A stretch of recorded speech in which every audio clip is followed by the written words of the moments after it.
Well, hello everyone. Thank you for joining us for this session with our friends at Zscaler. Thank you for taking time out of your day to join us.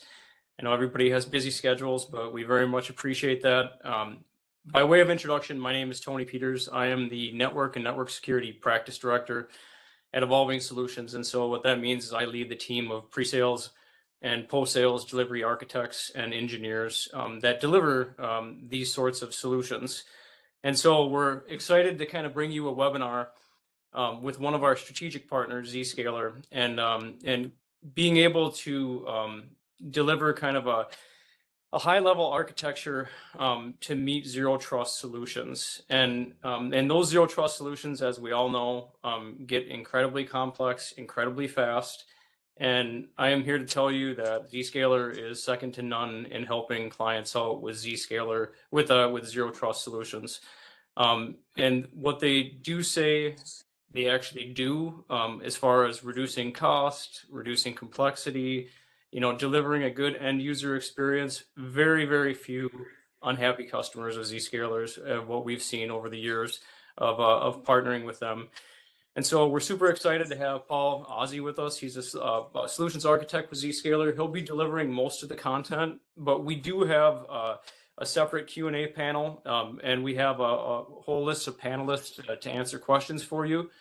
We might even talk about them during the session too. So if something Paul says makes you wonder about something and you want to ask a question, feel free to ask questions, and we will we'll either follow up on the call or we'll follow up after the call.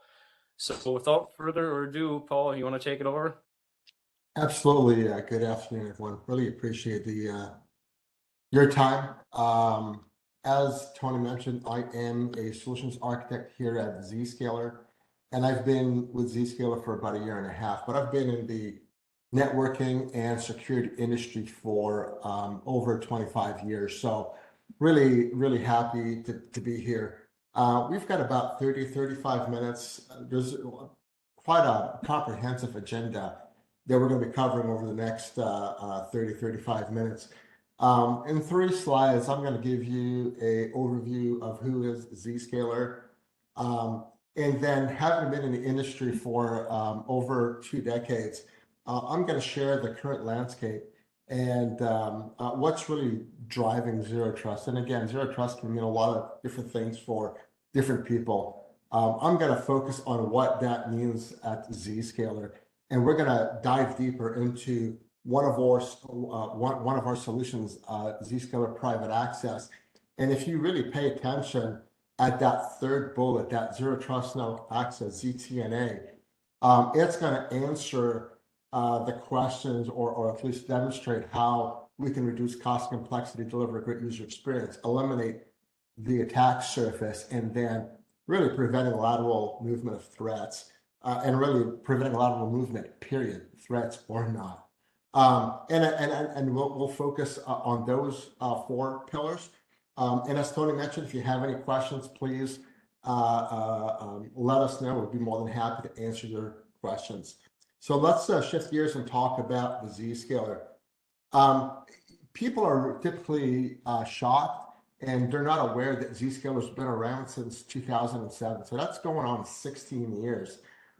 So from a security player, 16 years is quite historically long from a inception perspective. And again, real proud in 2008 launched our first security SaaS multi-tenant platform. And this really was ZIA, our internet access. And as you can start seeing over the years, we've added more and more functionality into our internet access, and then and winning accolades along the way. And in about 2016, we offered a new product really into our platform, and this is where that private access comes in. And anyone who's familiar with remote access VPN, this is nothing like remote access VPN. I've got a very strong VPN background, and this is really was a game changer. And again, I'm going to double click into ZPA in just 2 more minutes. And as you can start seeing, Again, providing more and more functionality. But the key things I really want to focus on here, guys and gals, is Zscaler was from an inception through that present day. Everything we do is cloud-based, so we never had to, we never sold appliances. We never had to virtualize any platform and then find a repository to start housing our VMs. This is our own data centers as well as colos. So I'm going to double click into Zscaler Private Access, and as I mentioned, launched in 2016. And if you think about 2016, this is going 6 going on 7 years. So our Zero Trust Exchange is a comprehensive set of globally distributed data centers where all the compute takes place. And we've started adding more and more functionality into what our customers refer to as a cloud, we refer to as our Zero Trust Exchange.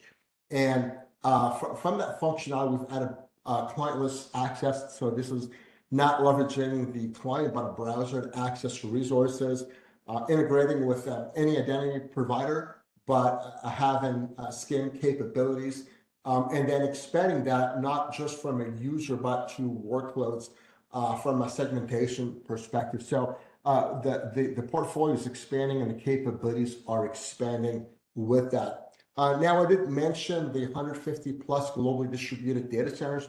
So as I go through my presentation, I'm going to refer to the Zero Trust Exchange. And in layman's terms, Zero Trust Exchange, think of it as our globally distributed data centers. And not only from an onboarding, but from an enforcement perspective. And these data centers are globally distributed. In most cases, are have co-locations with Microsoft. We have an open peering policy. So we encourage organizations to talk to their ISPs and peer with Zscaler because, again, we have an open peering policy. And our backbone can scale in excess of over 200 gigs in many North American data centers. And again, if you have any questions, more than happy to double click into these as we go through or towards the end. So then the next step is the current landscape and what is driving Zero Trust. So as I mentioned, I've been in the industry for well over 2 decades. I started in the mid-90s.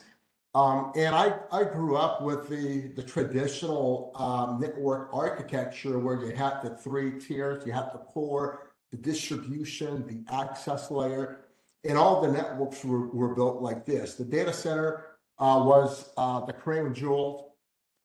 Anything and everything had to connect to the data center, and all the applications lived in the data center. And then we had a single egress point to the internet. So that was pretty simple and easy to put controls into play, to put restrictions and to have that visibility around user activity. Now the challenge and the evolution over the last decade or more is customers are moving to a SaaS model, right? How many of you guys still want Exchange in-house? Maybe some do, but most customers are moving to a SaaS model where they're going to leverage Office 365, they're going to leverage Salesforce and Box, and the list goes on and on and on, right?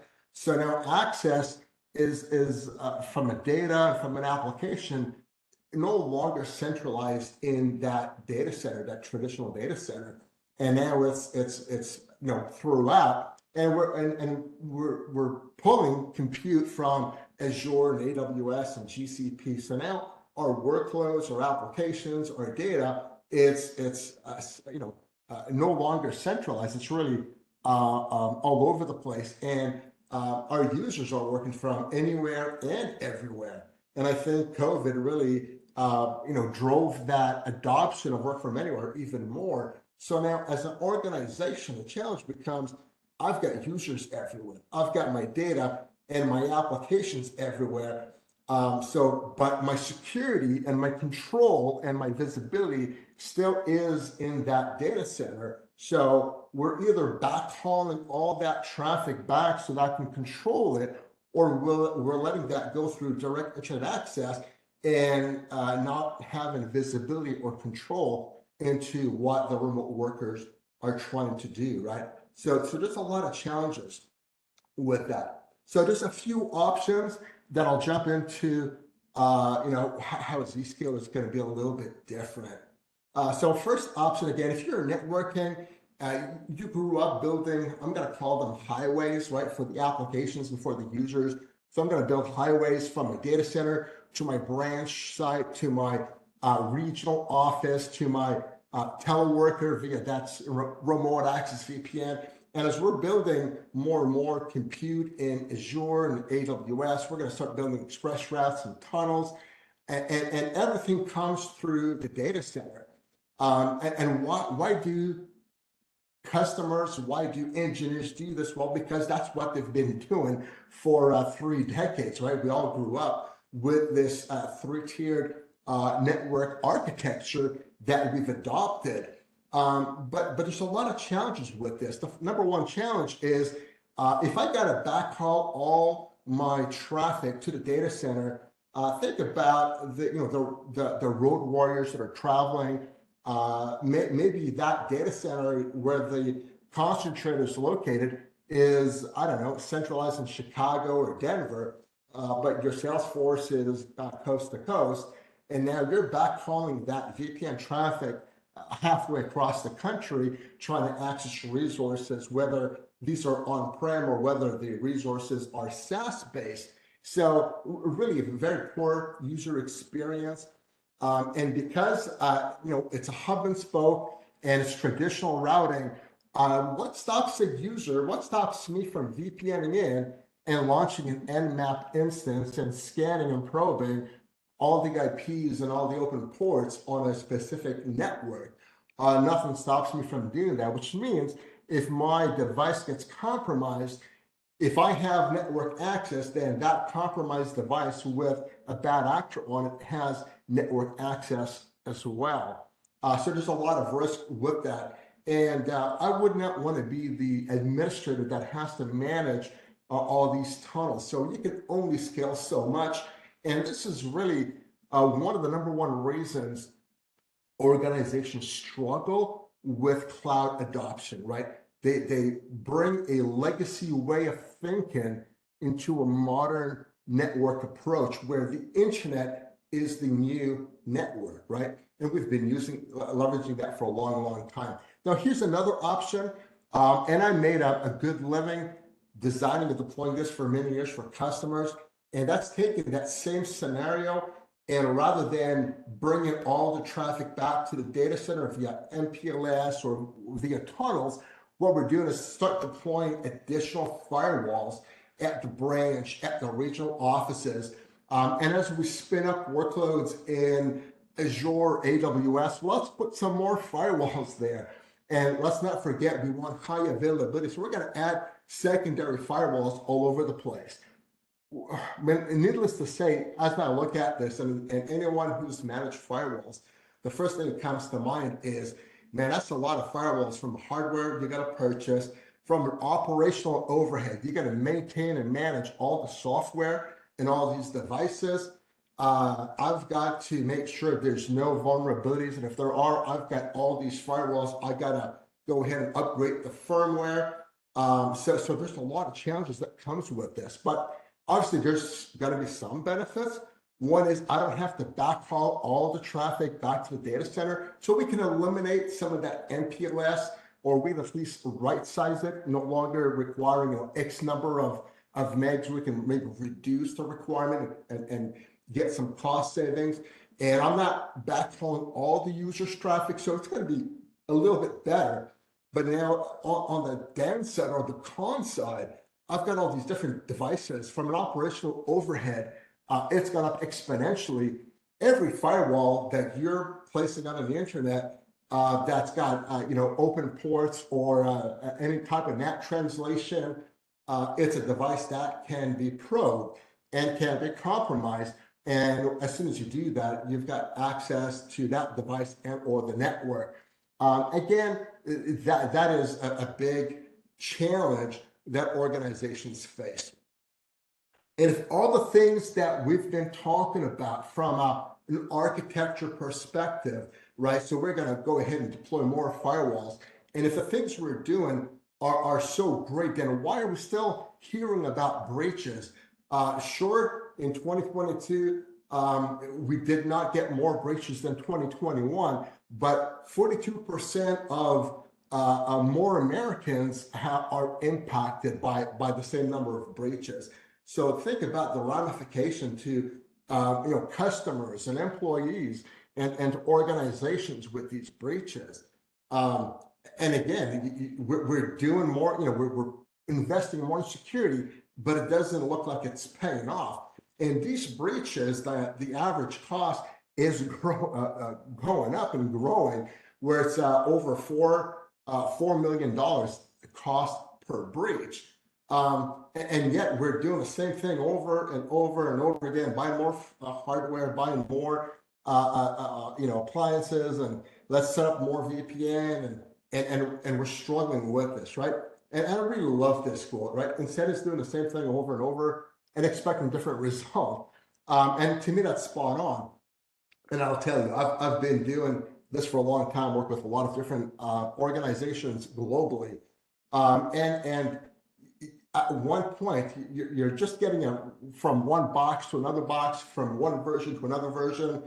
And the capabilities are there, the bandwidth is better, the throughput's better. But at the end of the day, the foundation problem is not being addressed. And this is where Zscaler is slightly different. Let me pause and see if there's any questions, anything that's triggering, anything posted in the chat or a question. No, I think we're all good right now. Perfect. I used that buffer to grab a drink of water. So let me double click into Zscaler and our private access. That first slide showed us a historical view of Zscaler, and it talked about the platform, and the platform has a variety of products and capabilities. So that Zero Trust Exchange, as I mentioned, think of this as the 150 plus globally distributed data centers. So really, no hardware, right? It's all software as a service for traffic to Zscaler, whether it's for the internet, whether it's for your private applications hosted in your private data centers or in one of the cloud providers, whether it's a SaaS application, it doesn't matter. Forward traffic to Zscaler, and based on policy, we're going to go ahead, allow broker, maybe require more contextual information about the user and or the device, provide conditional access. So whatever the policy dictates gets enforced. Leveraging the internet as the new network, right? Bring traffic to Zscaler, and there we can then get access to the resources.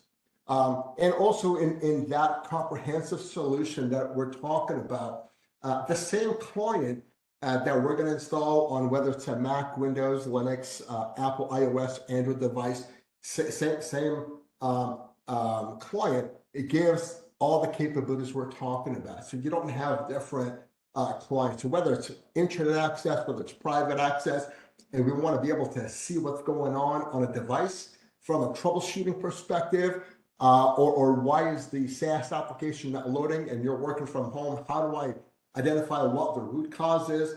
Well, that's the same client can now provide insights via our digital experience, monitoring that endpoint from the endpoint to the SaaS application or the private application, hop by hop, and we can provide intelligent views to better understand the root cause of that issue.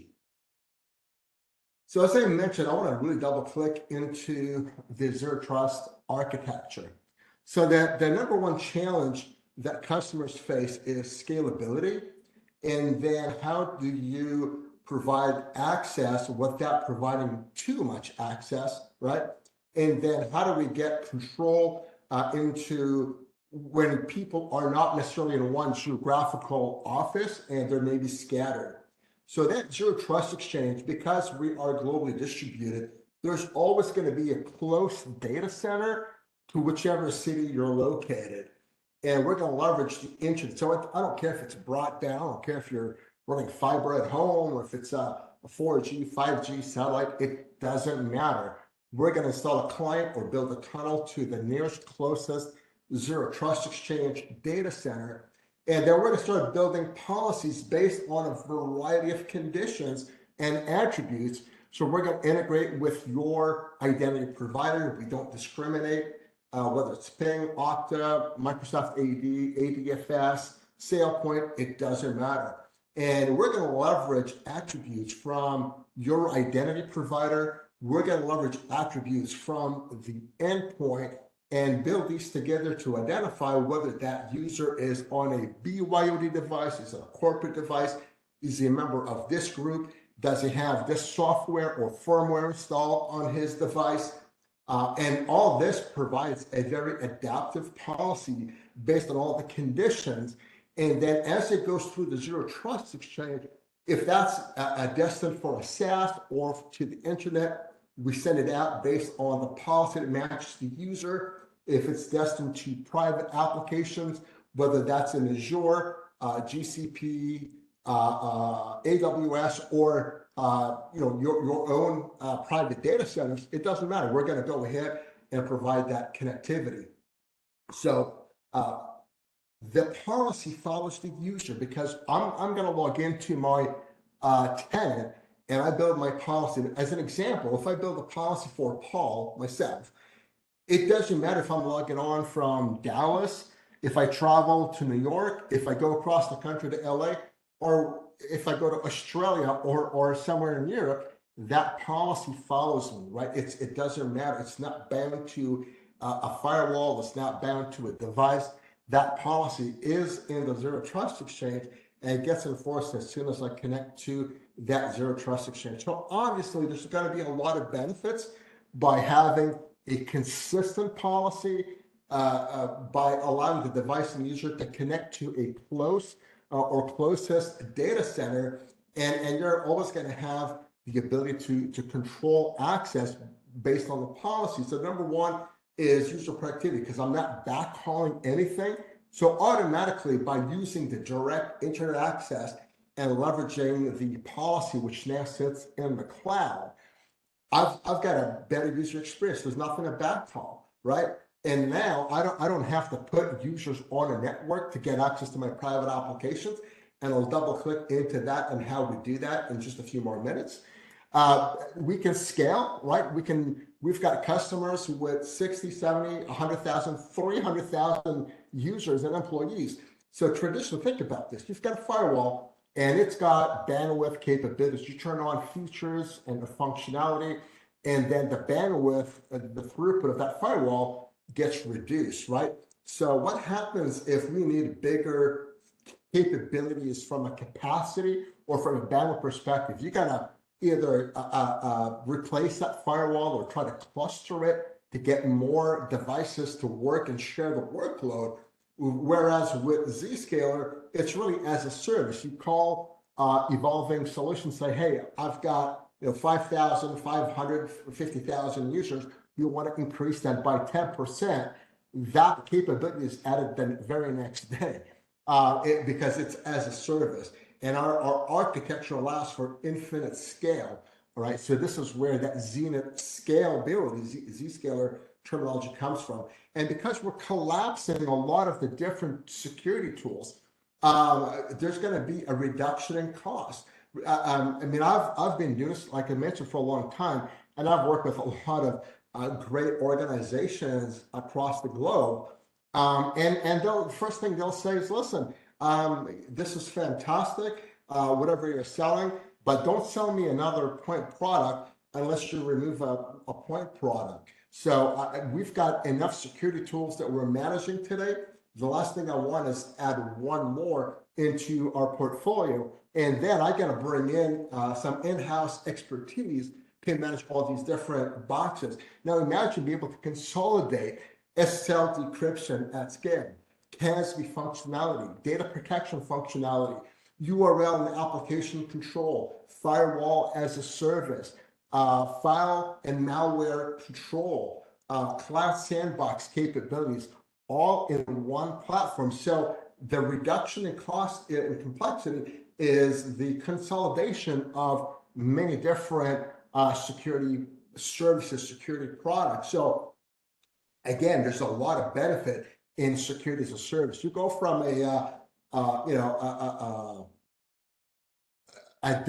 disparate, very ad hoc platforms where you need to have expertise in all the above, manage and operate firmware, software upgrades, to having all this run by Zscaler, and you just need to administer and operate your policies. Pretty straightforward and simple. As I mentioned, when we double click into Zero Trust, that falls in the realm of our Zscaler Private Access. So this is really the foundation of our Zero Trust network access. And let's talk about that architecture a little bit more. I want to talk about that first upper left corner call out, that inside out connections. So as one of the things I mentioned was, unlike a traditional remote access VPN, where I VPN and to a VPN concentrator and I'm on the network, and now I'm given an IP address from an IP pool, we got to wrap that IP network throughout my routing devices on the network. And you got to restrict that via access control list and limit where that user can and cannot go. My experience is that does not take place in most organizations. They're not going to limit access. It does take place, but not as common as people might hope it is. So with Zscaler, what we're going to do is we're going to put a virtual machine on-prem, and that virtual machine tunnels back out to the Zero Trust Exchange and terminates. So really, you can have any device there that's got internet connectivity, whether that's a router, whether it's any layer 3 device, and then that app connector tunnels back to a secure channel up to Zscaler. So there's nothing to open from a ports for inbound traffic. And if you don't open up ports from the internet, I cannot run mass scan, or I cannot run any type of IP scanner to identify what are the open ports and what IPs are listening. So right there, you're blind to the internet. There's no attack surface by having an inside out connection. And as I mentioned, we introduced clientless access in 2017. So now I've got a client, I've got browser access from the connectivity, and I'm going to go ahead and control what applications users have access to. So the big difference, and I've got another slide that's going to show us this in a few minutes. By default, when you connect to that Zero Trust Exchange, no one has access. So there's an implicit deny all until we define an explicit permit. And when you're doing that permit, you got to start building policy around the user that's trying to have access to the application. So we can have very granular control to say, Paul from his machine, not a BYOD, has access to this application over the following port. Maybe it's port 443, maybe it's port 8080, it doesn't matter. We define that policy. And then once we authenticate, we then authorize, authorization takes place, that policy is applied, and that's the only access I have. And because it's an inside out connection, I'm not placed on the network, I'm going to think of that Zero Trust Exchange as a digital switchboard, and we're going to stitch together that client to that application. And then a micro tunnel gets established, and they're communicating over that tunnel. So which means that even if I run Nmap, I can't see anything behind that app connector. So that's where we can provide that granular segmentation. And these app connectors have intrusion prevention capabilities, but more for web servers. So think of it as a WAF scaled down, where it's pre-populated with a lot of rules. Customers can build their own, and that provides control as to making sure that traffic is clean hitting our web servers. We can tie in the capabilities of privileged remote access. So if I'm an admin and I need access to a jump box, I can provide that connectivity. If I need to SSH to my routers and to my to switches and so on, we can provide that functionality as well, all through a browser, right? Nothing natively installed. So this is all without putting the user on that network. So this is that slide I was going to focus on a little bit more when we talk about the Zscaler private access. So here are my 150 globally distributed data centers that enforce policy we want to connect to. Whether you guys are running resources and compute in AWS or Azure, whether you still have private data centers or even both, right? It doesn't matter because we're going to be able to connect to all the above.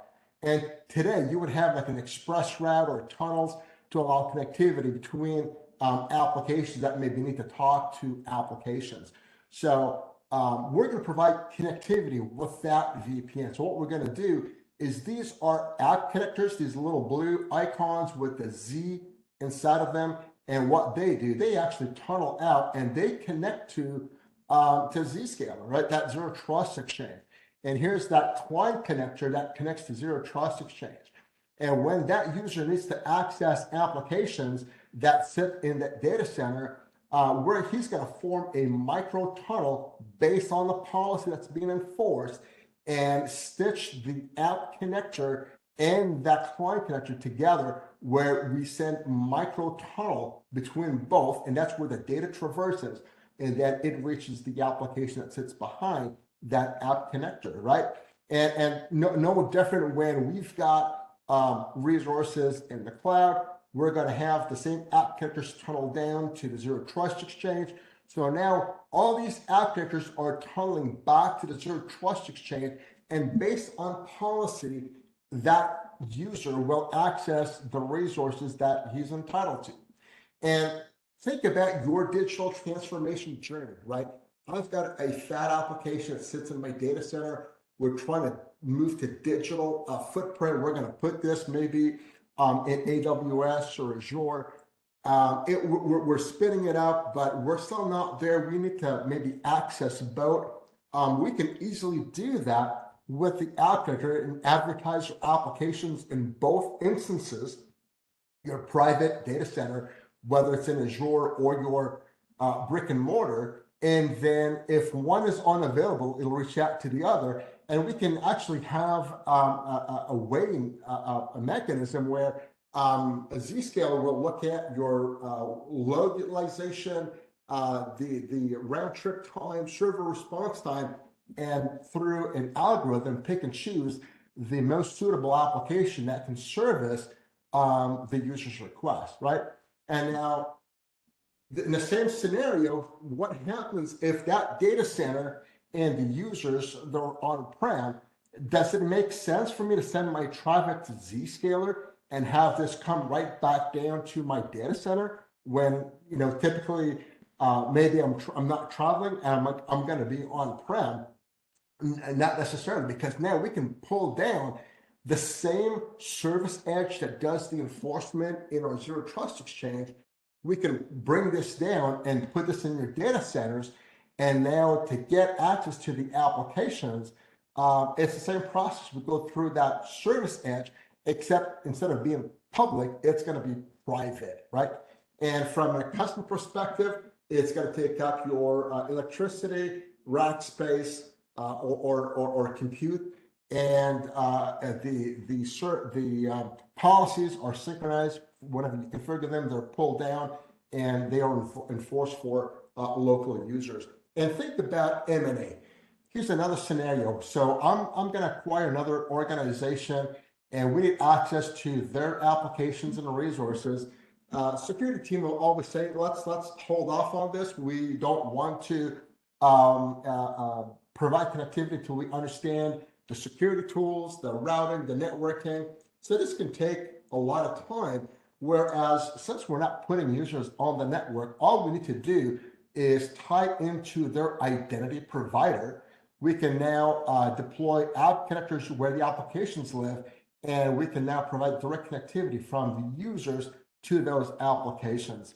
And no different than if I don't have a client, then we could use a browser and have access to the same applications that are available via traditional web traffic. So there's a lot of value behind this. I'm not opening up any ports. I'm not doing any natting. It's an inside out, no backhauling of traffic in order to have control and visibility. And there's really a collapsing consolidation of a wealth of security tools that are no longer required because we're not backhauling all the traffic, right? So as we bring this home, the benefits of Zscaler Zero Trust Network Access, if you've been paying attention over the last few slides, a lot of these I've talked about. So the first one is reducing cost and complexity. So again, I don't have to worry about point products. I have to worry about routing and security at the different edges, at different egress points, whether it's inbound, whether it's outbound. No MPLS to backhaul all the traffic. So really there's a wealth of cost savings when it comes to consolidation from a security perspective, and the elimination of MPLS because the security stack is not on-prem, it's distributed across the Zero Trust Exchange, and it's going to be as close as to the users based on their geographical locations. Operational complexity, anyone who's managed firewalls, I got to research the, I'm going to go from 7.0 to 8.0 from software. I need to research that, make sure, it's valid. Does my hardware supported? There's a CVE that's introduced with vulnerability, so I got to spend time patching and updating. There's a wealth of time and resources that are tied into just the operational overhead of just your traditional firewalls, right?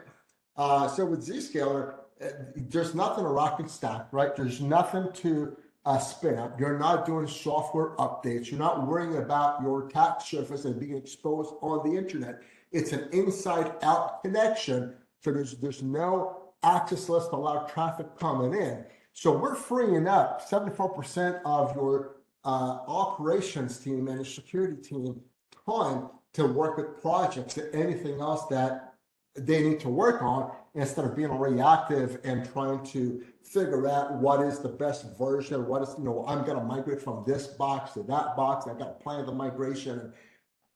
And all that's completely eliminated from a cost perspective.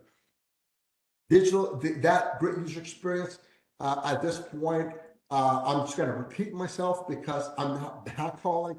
I'm going to leverage the shortest, quickest path between myself to the application. And again, because Zscaler is throughout the world, we're going to hit one of their data centers along the way, and that policy gets invoked. So from an end user experience, it becomes much better. We're connecting you to the nearest application or resource you're trying to access. And that digital, that client connector we were talking about provides admins with the visibility to better understand what is going on from a troubleshooting perspective. So let me expand this, and here we go. This is what it would look like, that digital experience. This is actually from the dashboard. I can view the device, I can view their egress IP, I can view their gateway, their wireless, their router, their service provider, all the way to Zscaler, all the way to that SaaS application you're trying to access. And if someone's having an issue, we can identify where that issue is real quickly, whether it's locally on that device due to CPU being pegged, whether it's Zscaler, right? Maybe there's latency here. And initially, this is why this product was developed, is so that when customers deployed Zscaler and they had issues, they don't point the finger at Zscaler. So this provides that visibility, and obviously the application availability becomes real key. And again, I've talked about this, right? So this is in layman's term, what does that mean? if you think about the phone book and you get a call, so if you advertise your phone number, obviously your friends can look up your number and call you, but then you're also going to get people that you don't really want to hear from. Maybe people trying to sell you stuff. Anyways, anyone can find you, but it's the same thing applies with the internet. And the internet, this is called DNS.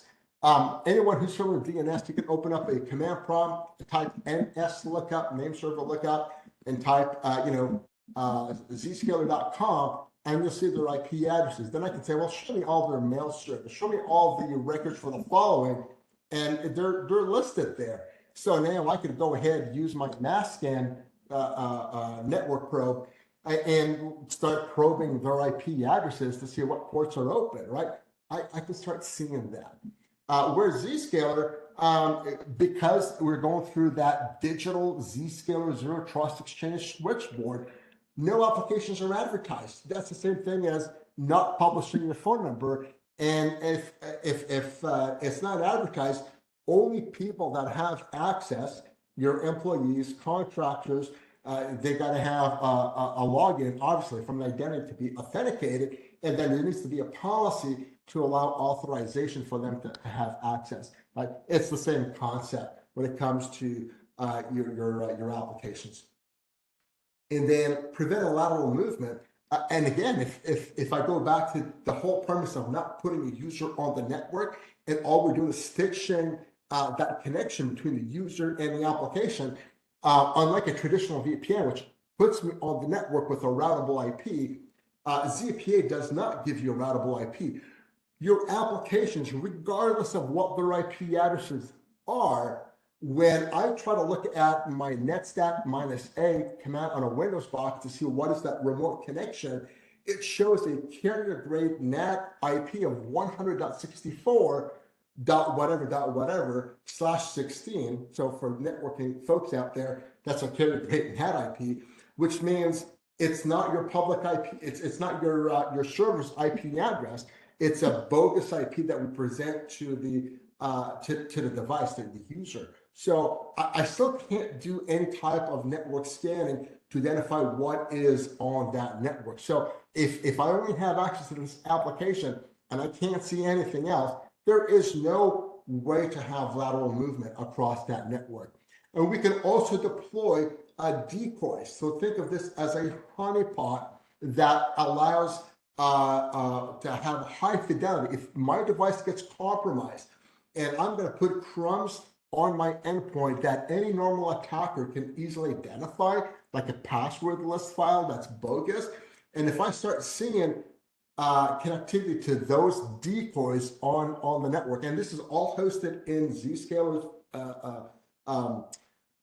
Exchange, so nothing for customers to worry or deploy. That provides us with high fidelity that your device has been compromised. So now we can go ahead and take remediation action to change that conditional access so that he's locked out of the network until we investigate why that device or that user is trying to access these decoy applications. So this is a great example of being able to leverage decoys, looking at the client connector that's installed, determining where the access is going, and based on behavior or user behavior analytics, changing that policy dynamically and being adaptive to restrict and confine access, right? And again, these alerts as they trigger we notify the SOC team, and remediation action can take place. Let me pause, and Tony, I'm going to leave this slide for you. Thanks, Paul. I guess we'll start by, are there any questions? We didn't see anything come up with the Q&A at all, but does anybody have any questions? So this session was meant to be more of just a high level wet your whistle session, and maybe get the juices flowing. And if you see value in kind of what you heard Paul say, we would love to have some next steps with you. Feel free to reach out. What you see here on the email, networking@evolvingsol.com, that will go to myself and my group. And we're very familiar with the architecture, the use cases, the ecosystem, the integrations at times with SD-WAN or other technologies out there that that clients sometimes leverage, and being able to demo this for you as well as hooking you up with clients in your vertical as well, because we deal with most verticals out there. And so we would love to engage more on next steps with anybody on the call, but for right now, we'll close with that. But if anyone has any questions, we'll just hang on the line for another 30 seconds. But appreciate everybody's time today. Thanks for having me here, Tony. Yeah, thanks, Paul. I think we'll call it a wrap. For a few more minutes in case there's questions.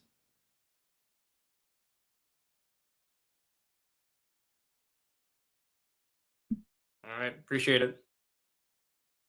All right, have a great day. Too. Bye.